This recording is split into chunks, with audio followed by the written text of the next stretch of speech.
A paz do Senhor Jesus seja com todos. O tema de hoje: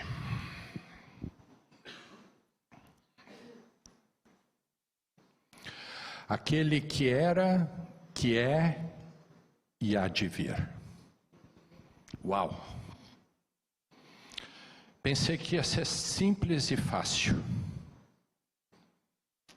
mas não foi. Foi bem complexo. E já clamei a Deus que conceda a todos nós um tempo para compreendermos a extensão de tudo o que vamos conversar hoje. Porque certamente será algo que ficará guardado nos nossos corações e nos ajudará muito na caminhada da vida cristã.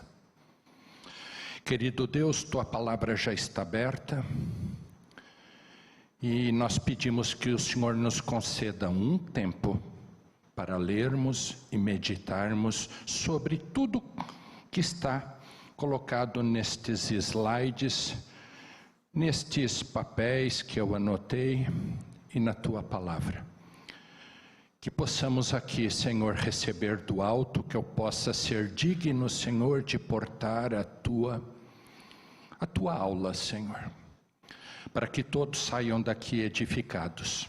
É o que pedimos a Ti, Senhor, neste momento, não só para esta classe, mas todas que estão em aula neste momento, crianças, jovens, os pequeninos, e também as demais classes espalhadas pelo mundo, que louvam-Te e amam-Te, e somos gratos a Ti, em nome de Cristo. Amém. Abram suas Bíblias em Hebreus 13. Nós não vamos projetar os textos porque eu já tive o cuidado de colocá-los aqui na tela. Mas esse texto eu não coloquei, porque esse texto nós vamos ler porque ele é curtinho, e é com base nele que nós vamos começar a introdução desta aula. Vamos ter uma parte introdutória aqui. Diz o texto, 13, verso 8. Jesus Cristo, ontem e hoje, é o mesmo e o será para sempre. Jesus Cristo ontem e hoje é o mesmo e o será para sempre. O autor desta carta faz questão, queridos, de destacar aqui dois atributos do Senhor Jesus. O primeiro deles é a imutabilidade. Jesus não muda. E o segundo é a eternidade. O Senhor Jesus Cristo é ontem, hoje e o será para sempre. É importante sabermos por que o autor da carta aos Hebreus colocou essa mensagem. Está no capítulo 13, é o último capítulo da carta aos Hebreus. E colocou no último capítulo, e colocou isso também no encerramento da carta. Por que foi colocado esse texto no encerramento da carta, nas considerações finais? É porque o povo de Deus já estava espalhado nessa época. A carta foi escrita mais ou menos no ano 67 depois de Cristo. O que estava havendo no ano 67? Uma perseguição política por Roma. Nós estávamos tendo também uma perseguição religiosa aos judeus. E não só isso, estávamos tendo também uma perseguição familiar. Porque nós sabemos o que são as o que a gente chama de tradições. É difícil se desvincular. O povo estava então, os cristãos, os crentes, estavam sendo perseguidos. E o nosso autor aqui, reputo Espírito Santo, colocou essa declaração no final da carta. Quando aceitaram a palavra, os crentes, os cristãos, eles estavam felizes, confiantes, estavam vibrantes. É assim que funciona, é o primeiro amor. Mas aí veio a perseguição, e aí começaram a ficar oprimidos. Estavam oprimidos e vivendo os horrores do que se chama intolerância.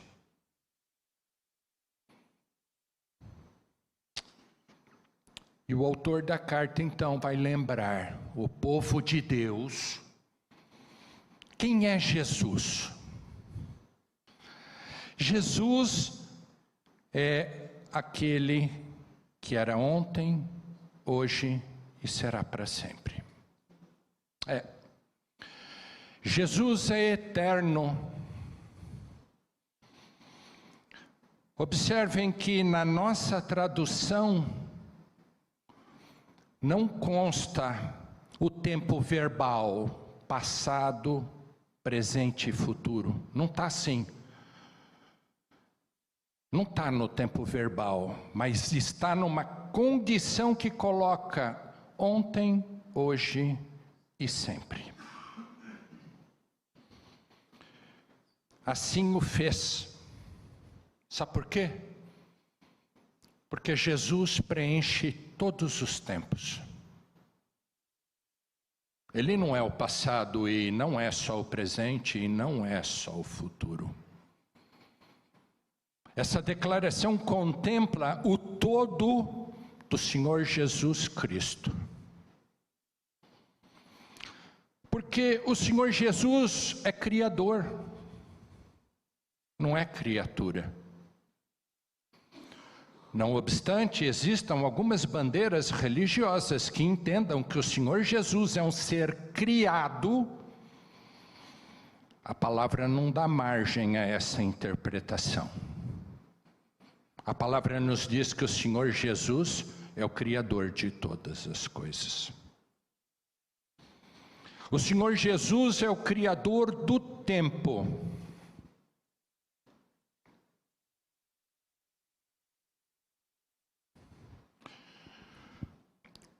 O tempo é provavelmente um dos mais amplos temas de estudo do conhecimento humano. Você pode analisar o tempo do ponto de vista. Se pegarmos um filósofo, ele dirá: o tempo é a imagem móvel da eternidade imóvel, disse Platão, século IV antes de Cristo. Parece que não, mas essa declaração de Platão é o princípio da teoria da relatividade de Einstein. Uau! Porque se olharmos o tempo como um físico, como um matemático, como um astrônomo, o tempo é a forma de se mensurar a mudança das coisas e a duração dos fatos. Foi o que Platão disse. O tempo é a imagem móvel da eternidade imóvel. Imagem, fatos. Espetacular. É lógico que hoje temos uma análise que diz que o tempo é muito mais que o tempo e o espaço. Nós vamos ver que hoje o tempo envolve a luz, a velocidade da luz, e o tempo também vai envolver o aspecto gravitacional. Está aí a malha de Einstein, que tem hoje como o grande objeto do estudo os buracos negros. Está aí. Segundo Santo Agostinho, e para quem não sabe, ele escreveu obras e mais obras, obras e mais obras, e ele escreveu uma especificamente, Confissões. E no tomo 11, portanto, no livro 11 dessa obra, ele fala sobre o tempo e o homem. Ele gastou um livro inteiro para falar do tempo, na visão filosófica. Disse Santo Agostinho: se não me perguntam o que é o tempo, aí eu sei o que é o tempo. Mas se me perguntam o que é o tempo, bom, aí eu não sei o que é o tempo. Que loucura, hein? Mas o que é o tempo para nós, seres humanos? É esse relógio aí. O tempo para nós são horas, dias e anos. É o período de rotação da Terra, 24 horas que a Terra leva para dar uma volta em torno do seu eixo. Para nós o tempo é um movimento de translação. 365 dias mais 6 horas para a Terra dar uma volta em torno do eixo do Sol.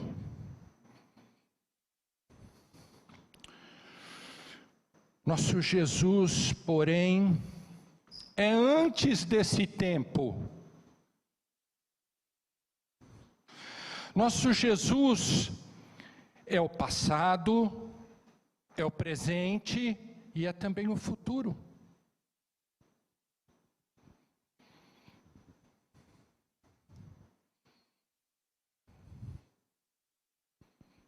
No princípio era o Verbo, e o Verbo estava com Deus, e o Verbo era Deus. João 1:1. A igreja sabe isso de cor. Mas o Verbo se fez carne e habitou entre nós, e vimos a sua glória como a glória do unigênito do Pai, cheio de graça e de verdade. João 1:14. No princípio criou Deus os céus e a terra. Deus criador. Jesus criador, porque Ele é o Verbo encarnado. O que era desde o princípio? O que ouvimos, o que vimos com os nossos olhos, o que temos contemplado e as nossas mãos tocaram a palavra da vida. 1 João 1:1 e Colossenses 1:17. Jesus, Ele é antes de todas as coisas, e nele tudo subsiste. Estão entendendo?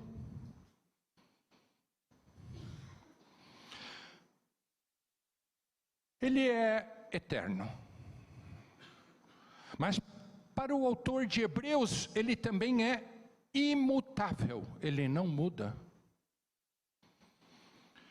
O Senhor Jesus é o mesmo, ontem, hoje e sempre.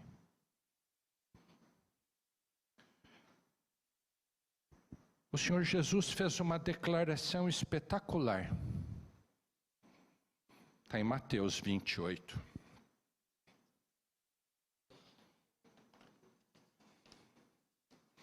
O Senhor Jesus não declararia isso se Ele não fosse quem Ele diz que é.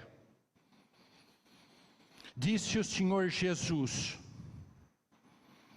eis que estarei convosco todos os dias até o fim do mundo. Mais uma vez, a presença da eternidade e da imutabilidade.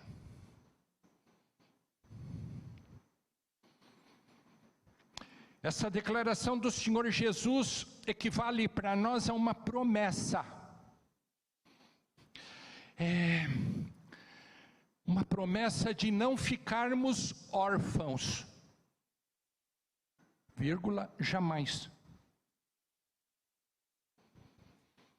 Jesus caminhando conosco todos os dias até o fim do mundo. Cassoli, como sabermos se tudo isso é verdade?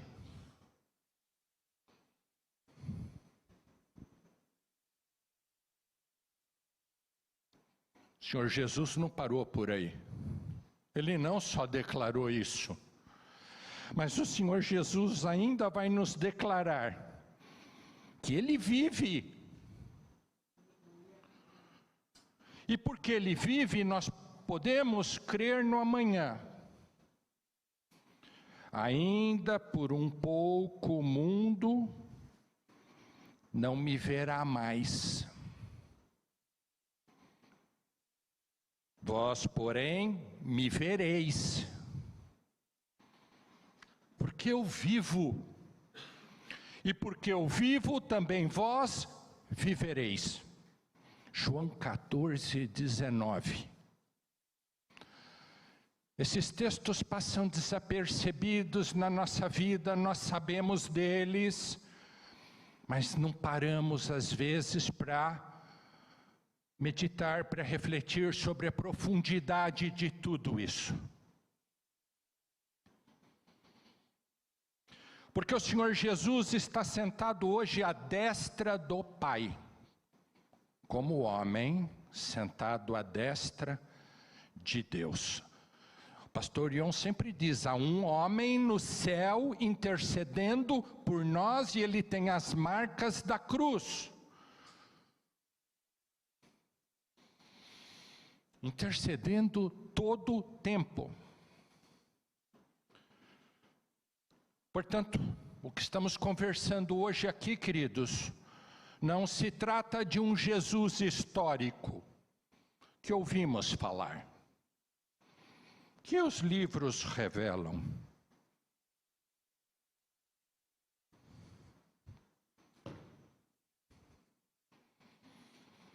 É porque o Jesus curou um coxo. É porque o Senhor Jesus curou o cego. É porque o Senhor Jesus curou o paralítico. Porque Ele transformou água em vinho. É tudo isso, mas é mais. Nós estamos falando hoje de um Jesus que está aqui. Uau! Ele não mudou. Ele é o mesmo. Ele é o mesmo Jesus de 2024 anos atrás, como foi dito esta manhã pelo pastor ao iniciar a devocional. O Senhor Jesus continua encorajando, da mesma forma que encorajou os hebreus, na carta aos hebreus, no capítulo 13, nas considerações finais, o Senhor Jesus encoraja hoje a sua igreja. O Senhor Jesus continua curando o câncer. O Senhor Jesus continua curando o enfermo. Acabamos de orar pelo Rafa, pela família do Tiago. Acabamos de orar pela dona Cidinha. O Senhor Jesus continua curando o dependente químico. Ele continua amparando aquele que sofre. O desesperançado também. Por que tudo isso?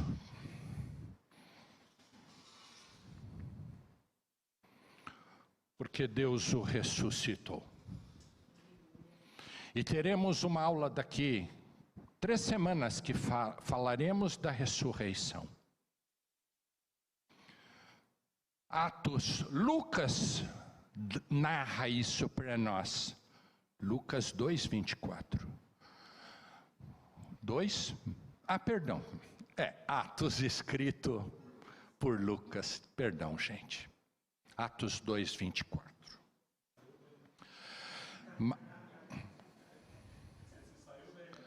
Eu queria ver se a classe estava atenta.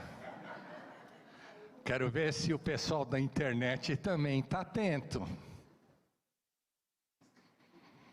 Lucas declara: mas Deus os ressuscitou dos mortos, rompendo os laços da morte, porque era impossível que a morte o retivesse.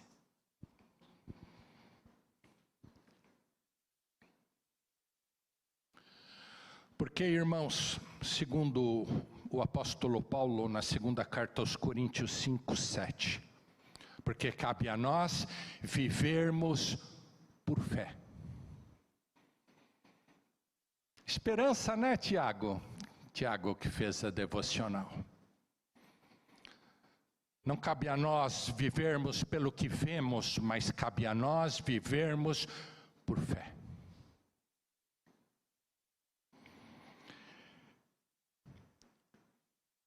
Quem é Jesus? É aquele que é o mesmo ontem, hoje e sempre.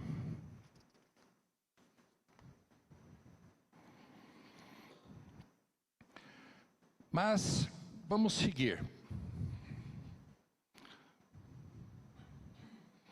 Eu convido a igreja agora para abrir suas Bíblias em Apocalipse 1:4 e vamos agora, colocado estes pontos, como dizem, dito isto, vamos seguir. Apocalipse 1:4, e eu tive cuidado de colocar os textos aqui, não estão todos na versão da igreja, mas estão todos aí. E para que eu não erre, eu vou abrir minha Bíblia lá. Apocalipse 1:4 nos diz o seguinte: João, às 7 igrejas que se encontram na Ásia, graça e paz a vós outros, da parte daquele que é, que era e que há de vir, e da parte dos 7 espíritos que se acham diante do seu trono. Que declaração! Apocalipse 1:8 diz: eu sou o Alfa e Ômega, diz o Senhor Deus, aquele que é, que era e que há de vir, o Todo-Poderoso. E não para por aí. João avança. Apocalipse 4:8 diz: e os 4 seres viventes, tendo cada um deles, respectivamente, 6 asas, estão cheios de olhos ao redor e por dentro, não tem descanso, nem de dia nem de noite, proclamando: Santo, Santo, Santo. É o Senhor Deus Todo-Poderoso, aquele que era, que é e que há de vir. Aqui, diferentemente do autor de Hebreus, nós temos que João nos coloca diante de 3 tempos verbais. Lá não. Aqui sim. Aqui temos passado, aqui temos presente e aqui temos o futuro. Eu pus as setinhas. E que era, e que é, e que há de vir. Os textos afirmam que Jesus,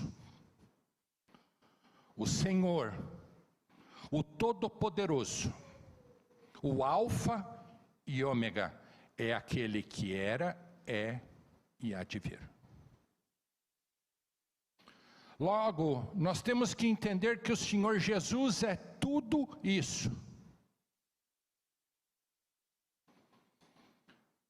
Alguém que é o mesmo, que não muda, Alguém que é o mesmo ontem, hoje e sempre, porque é eterno. Alguém que sempre diz: eu não mudei, eu não mudo e eu não mudarei. Alguém que sempre diz: eu fiz, continuo fazendo e farei de novo. Aquele que era, é e há de vir. Igreja, nós temos que sair daqui, desta EBD hoje, sabendo que o Senhor Jesus era. O que ele era? Esta é a primeira afirmação bíblica dos textos, que ele era. Que ele era antes de tudo.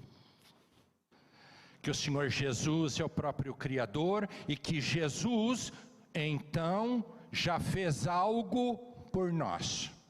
Está implícito isso. Está implícito isso.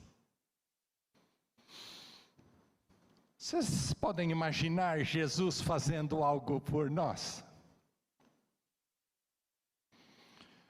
Algo que é poderoso para transformar nossas vidas, o nosso ser. Algo que já aconteceu. Algo que ninguém foi capaz de fazer. Só Jesus fez. Eu parei aqui no ponto que eu estudava e estas coisas começam a ficar assim, espetaculares para nós.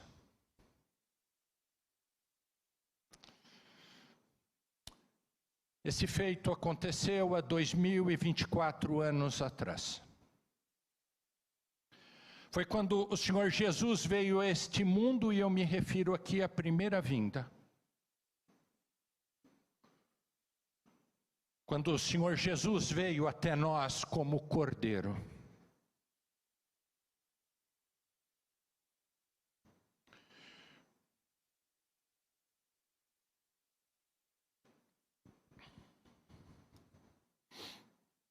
Lembram-se do Cordeiro?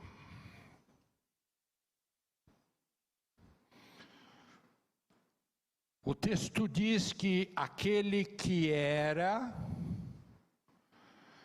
veio há 2024 anos atrás como Cordeiro de Deus para tirar o pecado do mundo. Isto aqui foi declarado pelo evangelista João 1:29. Eu vou dar o contexto. Os sacerdotes e levitas perguntaram para João Batista: quem és tu?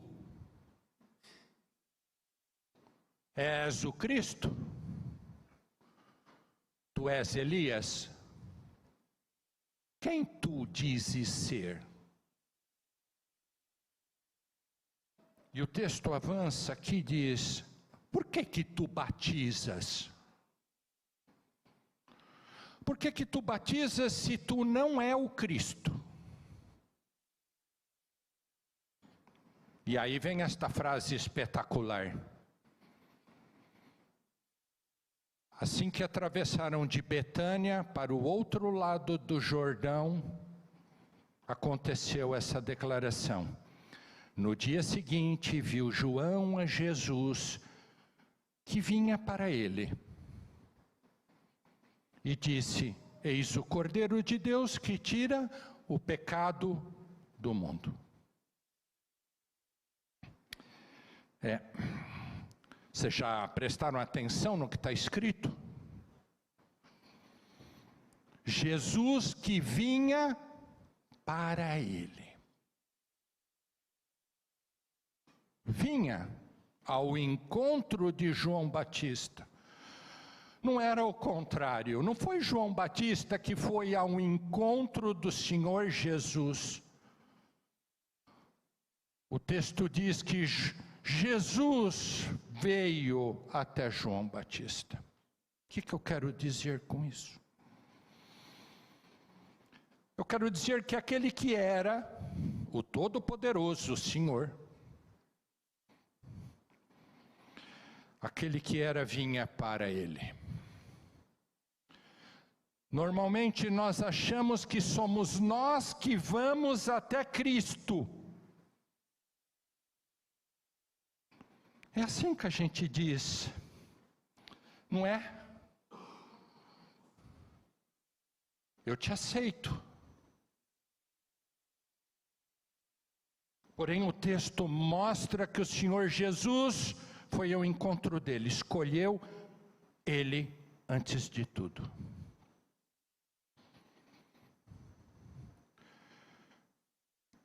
Às vezes a gente para e diz, deixa eu pensar, se é isso mesmo, os prós, os contras.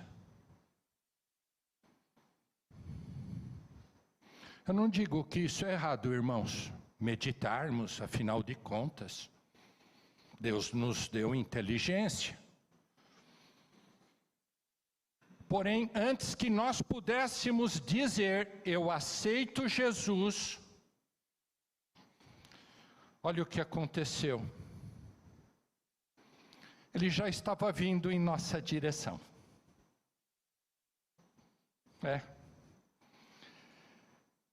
Os olhos do Senhor Jesus já estavam fitos em nós.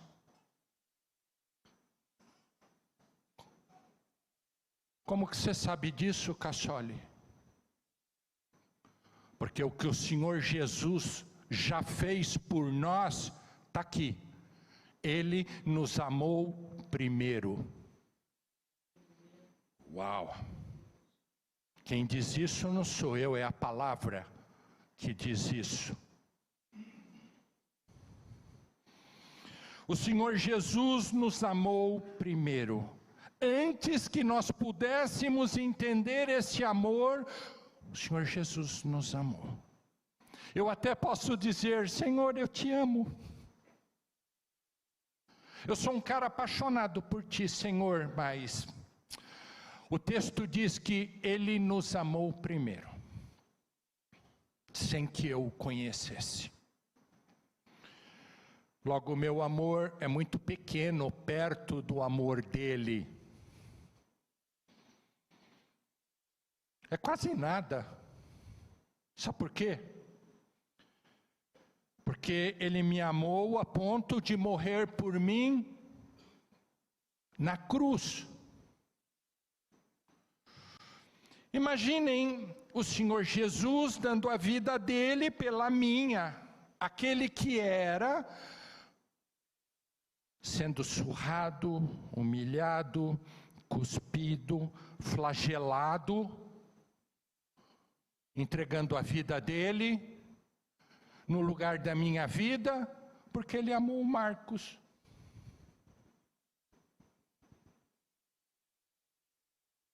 Amou Marcos, amou o Dumbra, amou o Luiz, amou o pastor, amou.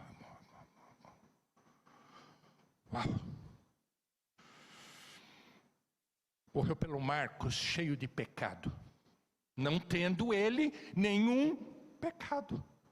Porque o texto que lemos diz que ele é santo, santo, santo. E tudo isso aconteceu lá naquela cruz, onde o Senhor Jesus declarou a frase mais importante que existe, e que ele disse em bom brado, está consumado. Tetelestai. Tetelestai. Uma palavra grega que quer dizer totalmente pago. Feito para sempre. Está totalmente, integralmente quitado. O Senhor Jesus declarando na cruz que a missão para a qual o Deus Pai o encarregou estava totalmente cumprida e que não tinha ficado nada para trás.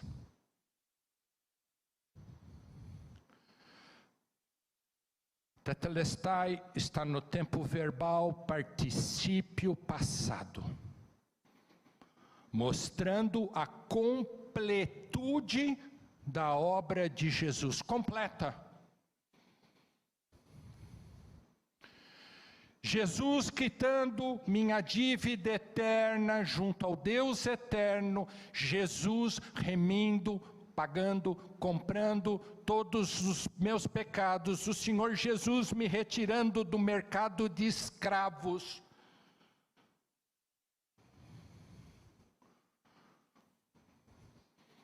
Na cruz, queridos, não foi oferecido mais um sacrifício.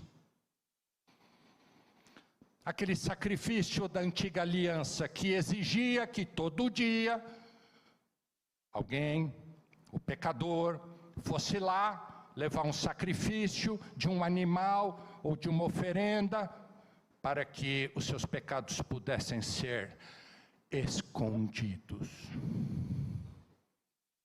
Não foi mais um sacrifício. Foi o único sacrifício aceito por Deus para a remissão dos pecados.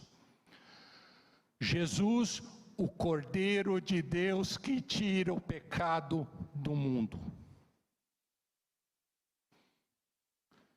Único sacrifício aceito por Deus. Não tem outro.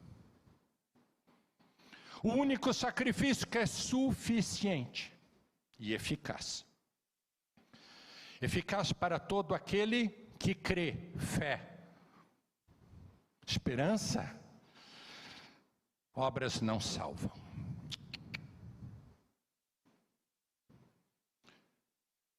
Obras não salvam, dízimos não salvam, ações sociais não salvam, penitências não salvam. Promessas que eu venha fazer não salvam.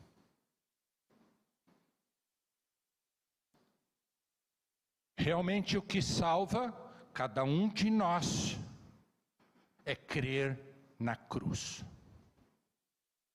Pela graça sois salvos, e isto não vem de vós, é presente de Deus.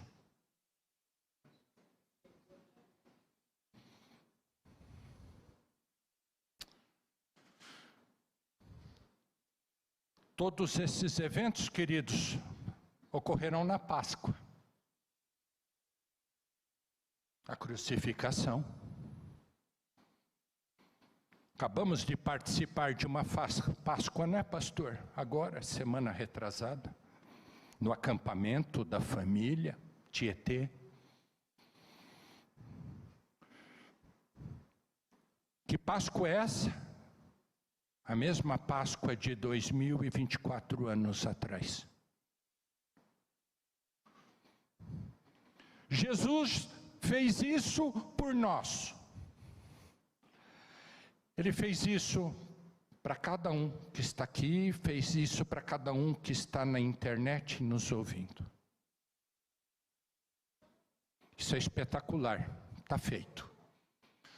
Ele era.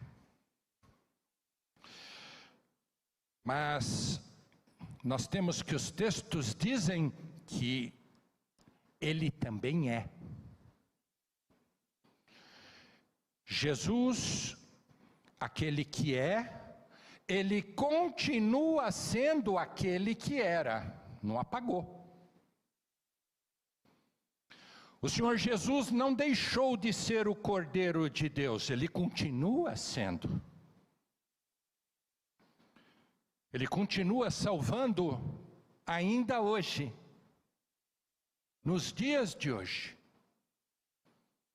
Por quê? Porque o Senhor Jesus venceu a morte, como vimos. Ele morreu, mas ressuscitou ao terceiro dia. E vamos estudar isso para frente. E o principal, não localizaram seu corpo, nem seus ossos. É isso que sustenta a fé cristã. Porque ele está vivo. E porque tudo isto aconteceu, o Senhor Jesus é o nome que está acima de todo nome.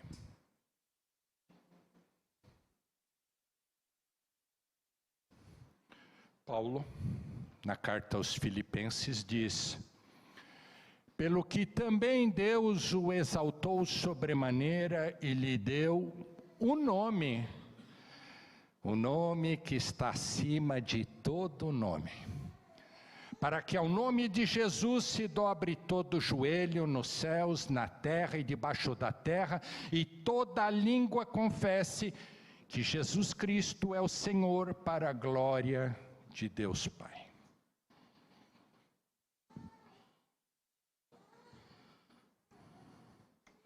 Jesus tem toda a autoridade, no céu, na terra e debaixo da terra. Sabem por que ele tem toda essa autoridade?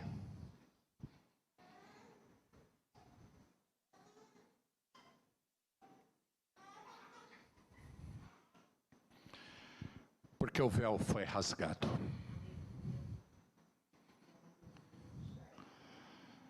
Havia uma separação entre nós e Ele, entre nós e Deus, e essa separação foi rompida no dia da sua morte.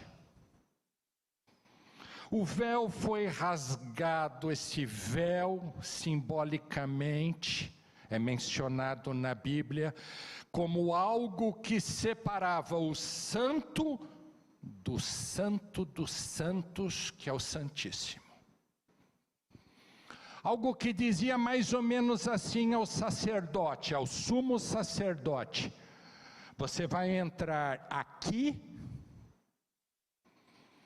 então saiba onde você está entrando antes de passar esse véu. Cuidado, faça isso com cautela. Mesmo você, o sumo sacerdote. Esse véu tinha 18 metros de altura, 9 metros de largura, 8 centímetros de espessura. Segundo Flávio Joséfo, está aqui, historiador do século I, que narra os feitos do Senhor Jesus, dentre outras coisas, ele diz que nem se colocássemos 2 cavalos amarrados nesse véu e puxássemos, a tração desses animais era capaz de rasgar esse véu, de tão espesso que ele era. Mas o que houve? No momento da morte do Senhor Jesus, esse véu foi rasgado de cima para baixo. Não como os cavalos fariam, de baixo para cima, mas de cima para baixo. Ele foi rasgado do céu para a terra. Exatamente na hora que o Senhor Jesus expirou, era a hora do sacrifício no templo, na parte da tarde. E nessa hora que o véu foi rasgado, nós tivemos que aquela separação que existia, deixou de existir.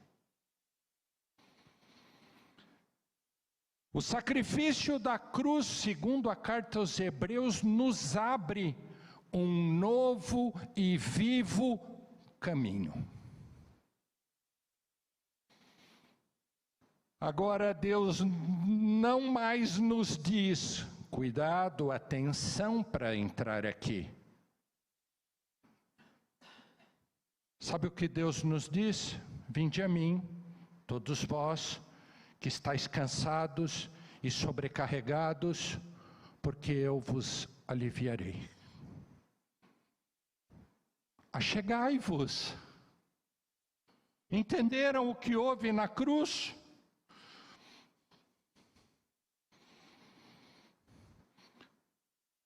Deus não diz mais para nós mantenham distância, mas Ele diz achegai-vos.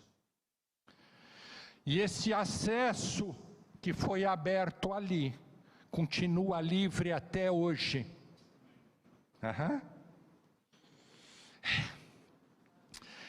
Até hoje. Ele continua disponível para todo o que crê. Porque aquele que continua hoje suficientemente pleno para nos salvar. Para salvar, para perdoar nossos pecados, para transformar nossas vidas, para curar nossas feridas, nossas doenças espirituais. Mudar nossos corações. Mudar nossos pensamentos. Estancar os sangramentos que temos. Ele faz isso hoje. Ele continua poderoso hoje para escrever os nossos nomes no livro da vida do Cordeiro.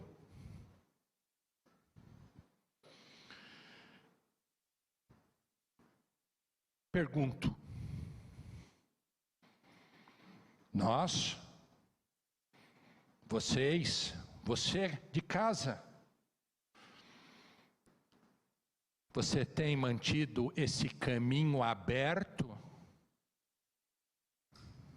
Está aberto esse caminho na tua vida? Você tem entrado na presença do Santo dos Santos? Porque, apesar do caminho estar aberto, ele continua ainda dizendo, sem mim nada podeis fazer. Foi a música que cantamos hoje de manhã, meu respirar. Eu nada sou sem ti, Senhor. Eu perdido estou sem ti. Esse é o meu respirar.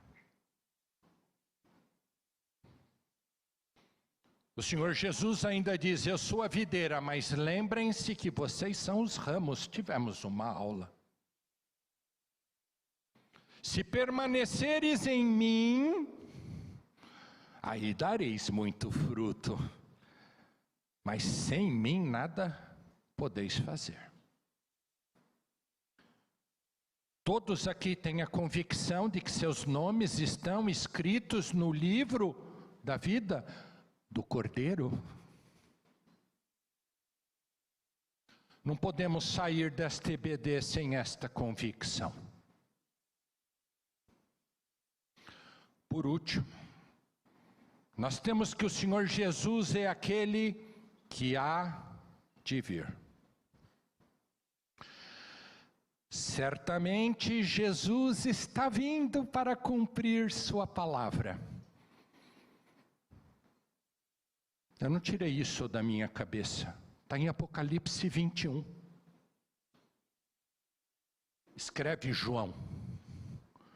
Escreve porque estas palavras são verdadeiras e fiéis. Uau!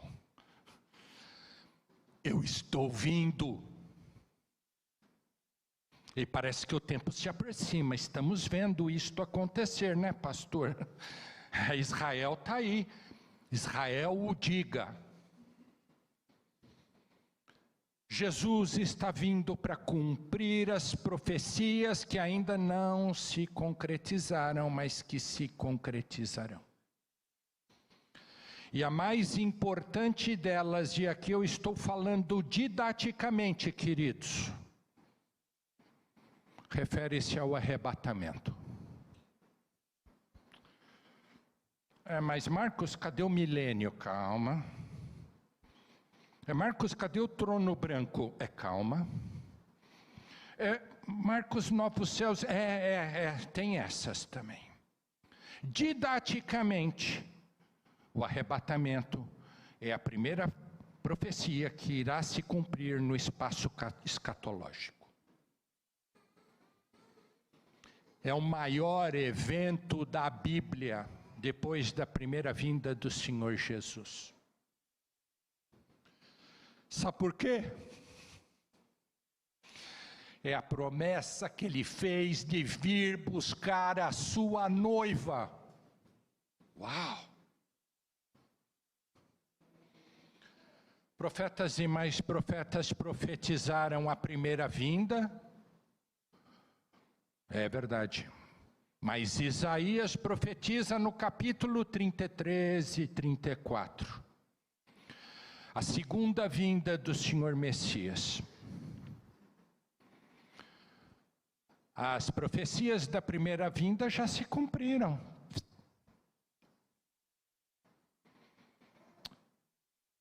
E certamente as profecias da segunda vinda irão se cumprir.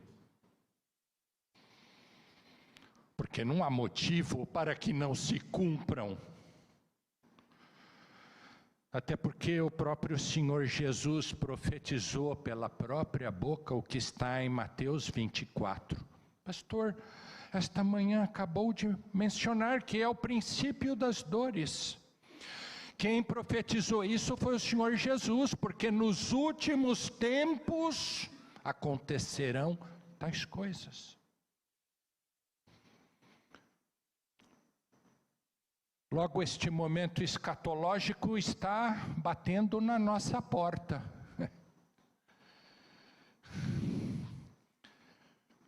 Está bem próximo de acontecer, né, Dumbra? Podemos até quase que tocar isso.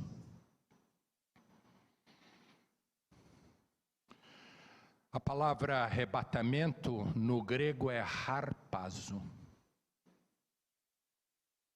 Significa literalmente sequestrar alguém.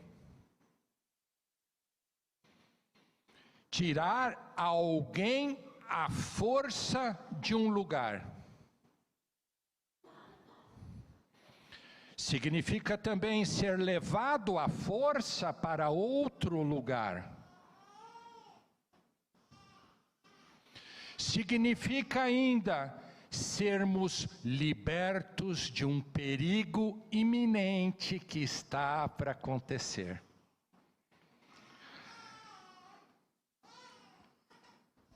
O apóstolo Paulo nos diz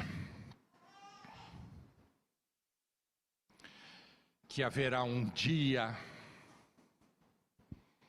1 Coríntios 15, 52, haverá um dia que, num momento, num abrir e fechar de olhos, ante a última trombeta, porque a trombeta soará e os mortos ressuscitarão incorruptíveis, nós seremos transformados.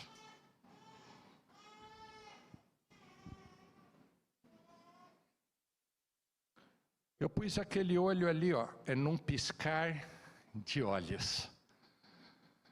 Seremos transformados. Eu vou explicar isso na aula da ressurreição.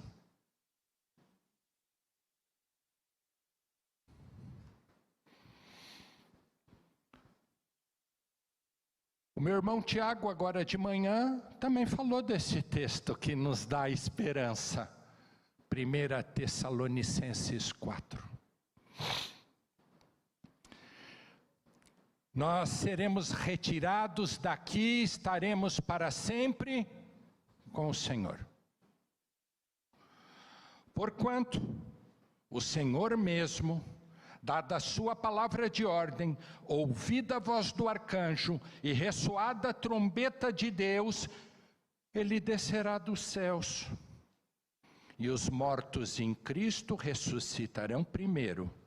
Depois nós, os vivos, os que ficarmos, seremos arrebatados, juntamente com eles, entre as nuvens, para o encontro do Senhor nos ares, e assim estaremos para sempre com o Senhor.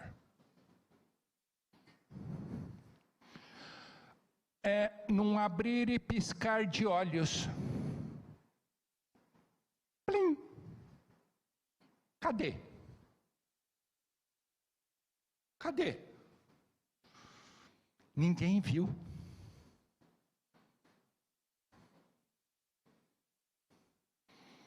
Quem será sequestrado, Cassoli? A igreja do Senhor Jesus será sequestrada por Ele. Aqueles que estiverem em Cristo, está grifadinho em vermelho, está aí a nossa esperança. No dia da sua volta, nos ares, não estou falando da segunda vinda, viu? Que é outro tempo, é este momento, arrebatamento, o encontro com o Senhor nos ares. Nesse dia seremos arrebatados. Jesus sequestrará a sua igreja, sequestrará a sua noiva. A noiva do Cordeiro. Com base na parábola das 10 virgens, Mateus 25, de 1 a 13, depois vocês leiam em casa, somente 5 delas estavam prontas para o encontro com o Senhor, com o noivo. Somente 5 portavam o estoque do fruto do Espírito, a sua lâmpada acesa. Estas estavam aptas para o encontro, mas o texto diz que as outras 5 não estavam portando o estoque do fruto do Espírito.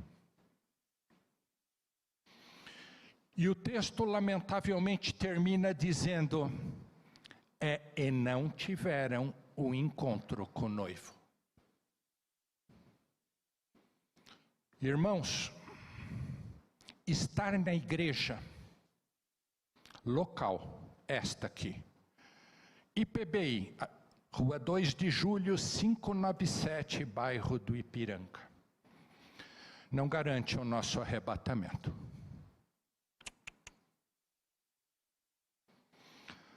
O que garante o nosso arrebatamento, como disse o Tiago hoje de manhã, é fazermos parte do corpo de Cristo.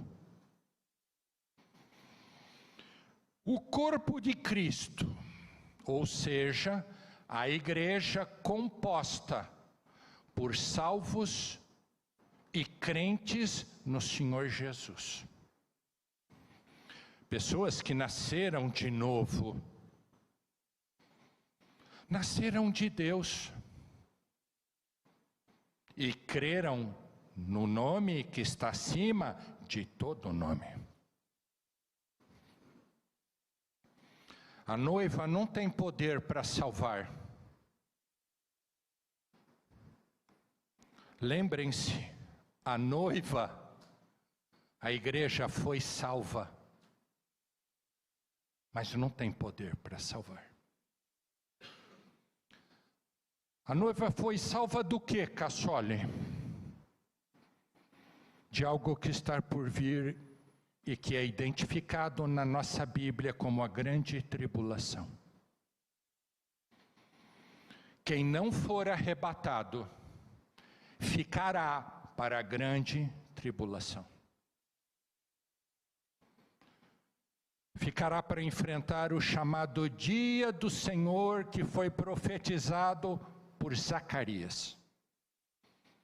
Zacarias capítulos 12, 13, 14. Quem não for arrebatado vai enfrentar o grande dia da vingança do nosso Deus, profetizado por Isaías, capítulo 61. Período em que Deus julgará o mundo e as nações. Cassoli, a igreja vai passar pela tribulação? Não? Eu creio que não. Alguns aqui também creem que não. Mas nem todos creem assim. E eu conheço várias argumentações e todas são bem sustentáveis, mas eu creio que não. Por quê? Porque, como nós já vimos, queridos, o arrebatamento é um livramento. 5 minutos eu vou acabar. Paulo afirma em 1 Tessalonicenses que Deus vai nos livrar do dia da ira.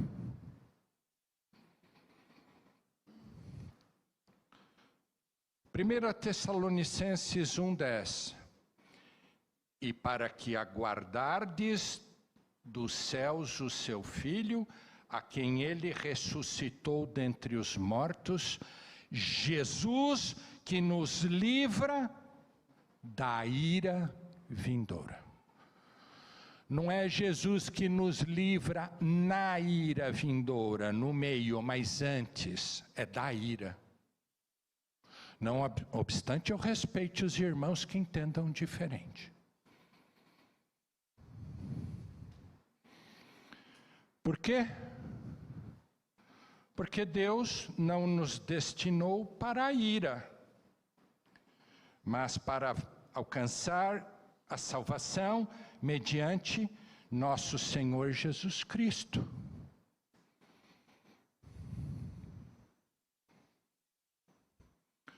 Na língua portuguesa,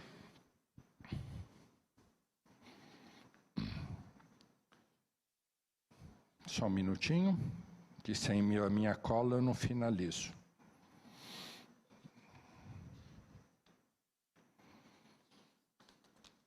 Achei.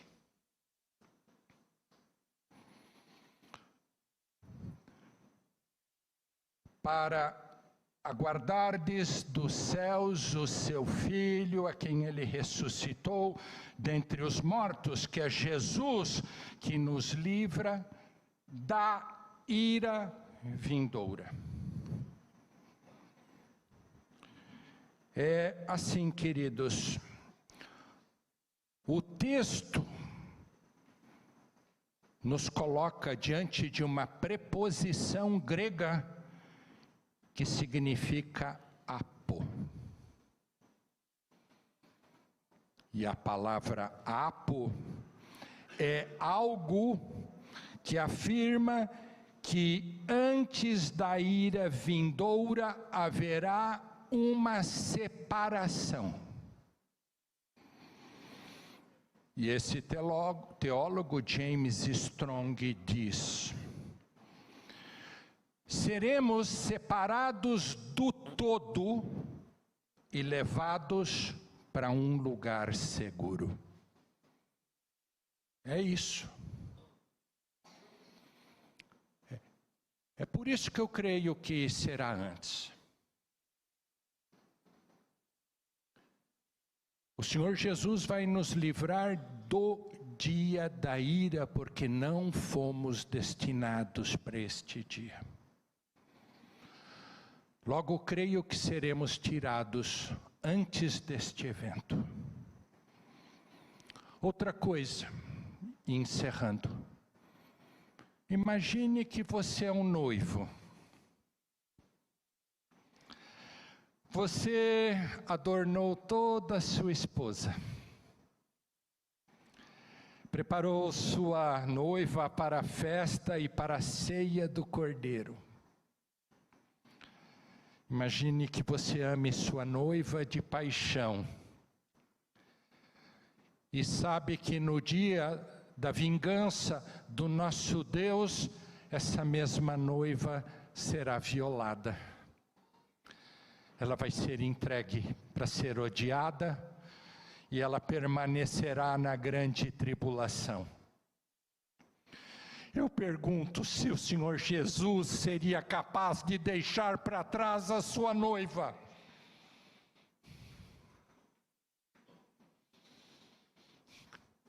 Se nós não deixaríamos nossas esposas, eu pergunto se o Senhor Jesus vai deixar. Essa é minha fé. O Senhor Jesus morreu por ela, gente. O Senhor Jesus sacrificou-se por ela, derramou o sangue precioso por ela. Por isso eu creio que durante a tribulação terrena estaremos com o Senhor, celebrando as bodas do Cordeiro, sendo galardoados. Igreja, entendam, a nossa vitória não está aqui. Não está na casa que nós temos, que compramos com sacrifício, no carro, no emprego dos nossos sonhos, nos nossos filhos, nem no nosso casamento. Sim, são bênçãos. Eu não estou dizendo, não olhem para isso, olhem. Mas eu estou dizendo que a nossa grande vitória está em pertencer a Cristo. Nossa vitória está em ser arrebatado, sermos arrebatados, e termos um encontro com o Senhor Jesus nos ares. Não temas o que está acontecendo na terra. Tenha fé no que está escrito. Vinde, Senhor Jesus. Maranata. Eu encerro.